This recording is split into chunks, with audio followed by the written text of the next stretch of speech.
Hi Alex. How are you? I'm making a coffee. Do you want one? Yes, please. I tell you what, I've had a really tough morning. I'm actually starting to worry that I'm not cut out for this role. I've just had three appointments back to back, and none of my participants would talk to me. I was asking them open questions, and they were all just, saying, "Oh, I don't know," or shrugging their shoulders to pretty much anything I asked them. Oh no, don't be so hard on yourself. Come on then. Tell me about the three participants. Well, the first person has very little experience of the world, and they seem to have sort of quite low self-esteem. They've got a really overbearing partner who I've actually had to ask not to attend the appointments anymore because they would just talk over them. And I was trying to ask them about sort of college courses, but I just got silence back. Oh, so how might their circumstances affect how responsive they are to you? Well, now that I think about it, they might not actually know the answer to the question that I've asked them. And even if they do have an idea, they might not share it because they're so used to being talked over that they might not think that their opinion has any weight. But the problem is that it's their decision about their future. Yeah, you're probably right. So tell me about this second one that you've had this morning. So this person has poor mental health and has depression at times. And currently they're feeling really anxious about any changes in their life. And I was asking them about which sectors they would like to work in.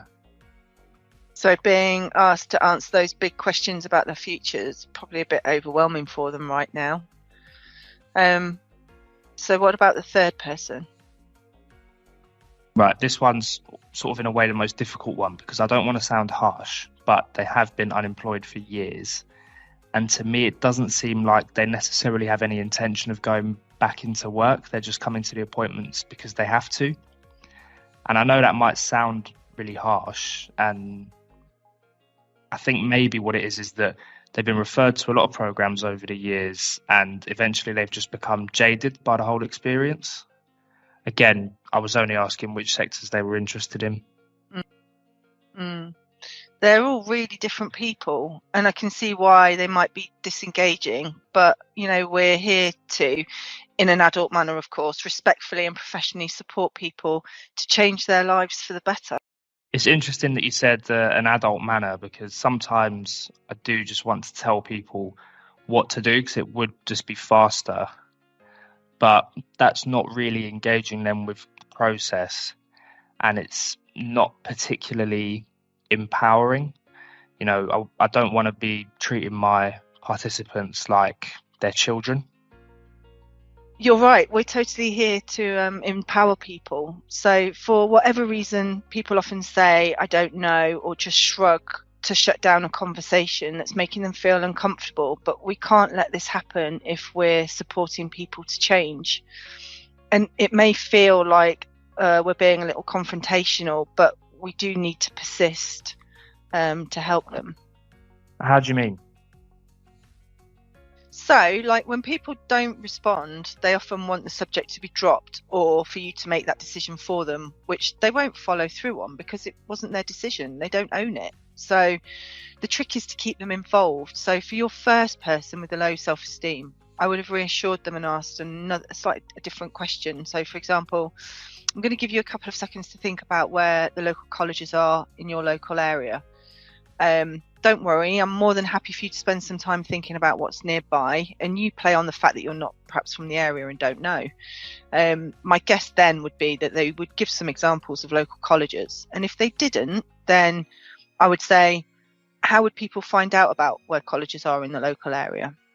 Don't be afraid of silence. As humans, we get uncomfortable with silence and we rush to fill it. So this person who might want to speak doesn't get a chance to compile their thoughts and give a response. So sometimes I count to 10 silently in my head to stop myself answering for people and give them that space to think and reply. The whole point of letting them speak is to build their trust and improve their self-esteem and give them that chance to be listened to.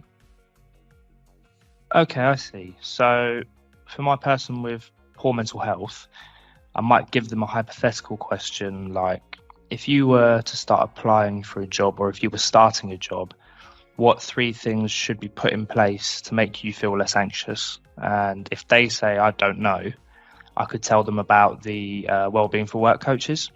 Mhm. However, if they did answer, I wouldn't tell them about the wellbeing for work coaches. I might even just ask them, when they close their eyes and imagine themselves at work, where are they? And see where that gets me. Yeah, that sounds good. The goal, like we've said, is not to let the I don't know shut the conversation down.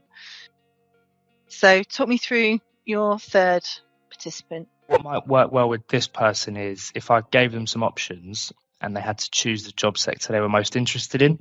So something like, if you had to choose between hospitality, retail, office work, or warehousing to work in, what would you choose? Yeah. Hopefully they would choose one, but if they didn't, I would follow that up with, if those 4 sectors don't interest you, then which one does, or where do your friends and family work? Or I could even tell them about the employment and skills training, such as the sector tasters or identifying your job. Yeah, that's good. And again, you're not letting the conversation drop.